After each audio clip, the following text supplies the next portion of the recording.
नमस्कार दोस्तों, स्वागत है आपका हमारे YouTube चैनल उत्तराखंड ज्ञान यात्रा में। आज हम इस वीडियो के माध्यम से बात करेंगे शास्त्रीय भाषाओं की, क्लासिकल लैंग्वेज की। तो जानते हैं कि क्लासिकल लैंग्वेज क्या होती है और वर्तमान में कौन-कौन सी भाषाएं ऐसी है जिनको शास्त्रीय भाषा का दर्जा दिया गया है। अभी ये चर्चा का विषय इसलिए बना हुआ है, ये इस समय यहाँ चर्चा में इसलिए है क्योंकि अभी हाल ही में केंद्र सरकार के द्वारा 5 नई भाषाओं को शास्त्रीय भाषाओं का दर्जा दिया गया है। तो जानेंगे इसमें शास्त्रीय भाषाएं क्या होती है और इसका मानदंड क्या होता है और किन किन भाषाओं को शास्त्रीय भाषा का दर्जा दिया गया है।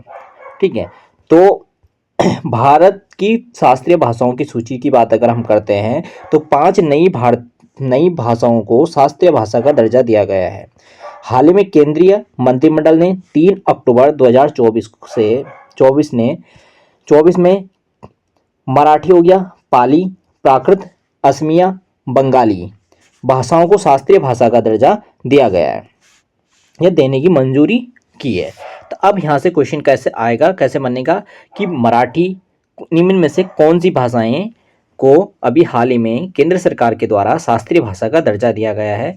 तो आपका मराठी हो गया, पाली हो गया, प्राकृत हो गया, असमिया, बंगाली या उपयुक्त सभी, इस तरीके से, या फिर 4 भाषाएं इनमें से दे दिया जाएगा और 3 भाषाएं सही और इनमें से कौन सी भाषाएं ऐसी नहीं जिनको अभी हाल ही में शास्त्रीय भाषा का दर्जा नहीं मिला है।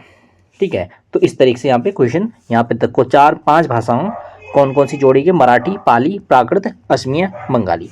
अगर हम भाषाओं की बात करें तो आपका संविधान की अगर बात करें, संविधान में भाग 17 में भाषाओं का उल्लेख है, जो आर्टिकल 343 से 351 तक इसका उल्लेख किया गया है। और अनुसूची 8 में टोटल 22 भाषाएं वर्तमान में इस अनुसूची में शामिल है और मूल संविधान में 14 भाषाएं थी। बाद में 21वें संविधान संशोधन के द्वारा 1967 में सिंधी भाषा को जोड़ा गया था और 71वें संविधान संशोधन के द्वारा 3 नई भाषाएं जोड़ी गई थी, जो थी आपका नमक, यानी नेपाली, मणिपुरी और कोंकणी। नमक, ठीक है, शॉर्ट में नेपाली, मणिपुरी और कोंकणी।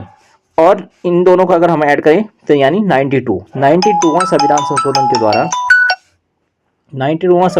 के द्वारा हमें क्या कर दिया, 4 भाषाएं इसमें और जोड़ी है। बोडो यानी बोडमास, बोडो, डोगरी, मैथिली और संताली, 4 भाषाएं। इस प्रकार से वर्तमान में संविधान में 22 भाषाएं हैं। और अगर हम शास्त्रीय भाषाएं की बात करें तो शास्त्रीय भाषाएं अभी तक 6 भाषाएं थी और अभी केंद्र सरकार ने 5 नई भाषाओं को इसमें जोड़ने की बात करी है। तो टोटल कितनी होगी, 11 भाषाओं को शास्त्रीय भाषा का दर्जा दिया गया है। तो जानते हैं कि शास्त्रीय भाषाएं क्या होती है। तो अगर हम शास्त्रीय भाषाओं की बात करते हैं तो शास्त्रीय भाषाएं या क्लासिकल लैंग्वेज वह भाषा होती है जो अपनी प्राचीनतम मौलिकता और समृद्ध साहित्य परंपरा के लिए जानी जाती है। ठीक है, तो अगर पृष्ठभूमि की बात करें तो भारत सरकार के द्वारा 2004 में शास्त्रीय भाषाओं के रूप में भाषाओं की एक नई श्रेणी बनाने का निर्णय किया गया था, जिसका जो मानदंड है, यानी इस शास्त्रीय भाषाओं के दर्जा प्राप्त करने के लिए कुछ मानदंड निर्धारित किए गए हैं, जिसमें सबसे पहले क्या होनी चाहिए कि उस भाषा की अपनी प्राचीनता होनी चाहिए। ठीक है, उसकी एक प्राचीनता पहचान होनी चाहिए। जैसे एक भाषा को कम से कम 1500 से 2000 पुरानी होनी चाहिए, जिसमें उसके प्राचीन ग्रंथ या साहित्य मौजूद हो। तो ऐसी उसकी एक पहला मानदंड क्या होना चाहिए, उसकी प्राचीनता होनी चाहिए, 1500 से 2000 है, पुरानी होनी चाहिए वो भाषा कम से कम, और उसके कुछ जो प्राचीन ग्रंथ है और साहित्य है उसमें मौजूद होनी चाहिए। दूसरी उसकी क्या है कि मौलिकता, यानी यह आवश्यक है कि भाषा की अपनी स्वतंत्र व मौलिक साहित्य परंपरा हो, जो क्या हो, किसी दूसरी भाषाओं से ना ली गई हो। ठीक है, तो यानी अपनी क्या होनी चाहिए, स्वतंत्र व मौलिक साहित्य परंपरा होनी चाहिए और यह किसी दूसरी भाषाएं से ग्रहण ना की गई हो। तीसरा मानदंड है साहित्य धरोहर।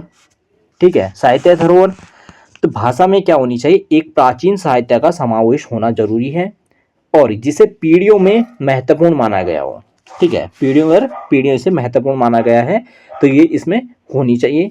और अगला अगला उसका मानदंड क्या होना चाहिए कि अगली जो कंडीशन है, आधुनिक रूपों से भिन्नता होनी चाहिए। यानी जब हम बोलें तो जो शास्त्रीय जो भाषाएं होती है वो आज वर्तमान समय में जो आधुनिक भाषाएं हैं के रूपों में स्पष्ट अंतर होना चाहिए उनमें। ठीक है, तो उन भाषाओं को क्या दिया जाता है, शास्त्रीय भाषाओं का दर्जा दिया जाता है। ठीक, तो शास्त्रीय भाषाओं का दर्जा एक महत्वपूर्ण सांस्कृतिक प्रतीक होता है। ठीक, यह न केवल एक भाषा की गरिमा को बढ़ाता है, ठीक है, भाषा की गरिमा को बढ़ाता है, बल्कि यह समुदाय की सांस्कृतिक पहचान को भी एक मजबूती प्रदान करता है। शास्त्रीय भाषा, जिन भाषाओं को शास्त्रीय भाषा का दर्जा मिलता है वह भाषा की जो गरिमा को बढ़ाने का काम तो करता ही करती है, बल्कि उसकी जो जो वहाँ पे समुदाय हो, जिस समुदाय के द्वारा वह भाषा बोली जाती है उसको सांस्कृतिक पहचान भी वहाँ पे देने को मजबूती का प्रदान करता है। ठीक है, देने का काम करता है।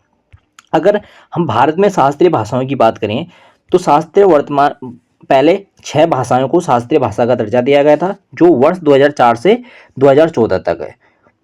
6 भाषाओं को शास्त्रीय भाषा का दर्जा दिया गया था, जिसमें सबसे पहले तमिल भाषा को 2004 में तमिल भाषा को फैली, और 2005 में संस्कृत को दिया गया था, 2005 में संस्कृत, और कन्नड़ को 2008 में, तेलुगु को 2008 में, मलयालम को 2013 और ओडिशा को 2014 में। तो इस प्रकार से वर्तमान में 6 भाषाओं को शास्त्रीय भाषा का दर्जा दिया गया है, और अभी हाल ही में केंद्र सरकार ने 5 नई भाषाएं इसमें जोड़ी है। इस प्रकार से कुल वर्तमान में नवीन भाषाओं को जोड़ते हुए 5 नवीन भाषाओं को जोड़ते हुए अब कुल शास्त्रीय भाषाओं की संख्या जो होगी है 11 होगी है। ठीक है, जो 5 भाषाएं जोड़ी गई थी वो है आपका मराठी, जो महाराष्ट्र क्षेत्र में बोली जाती है, पाली और प्राकृत है, ये आपका बिहार, उत्तर प्रदेश और मध्य प्रदेश क्षेत्र में बोली जाती है। तीसरी आपका बंगाली, जो पश्चिम बंगाल क्षेत्र में बोली जाती है। असमिया आपका आसाम। तो इस प्रकार से वर्तमान में शास्त्रीय भाषाओं की जो संख्या होगी है 11 होगी है। से आज इस वीडियो में इतना ही, तो मिलते हैं नेक्स्ट टॉपिक के साथ नेक्स्ट वीडियो में। तब तक धन्यवाद।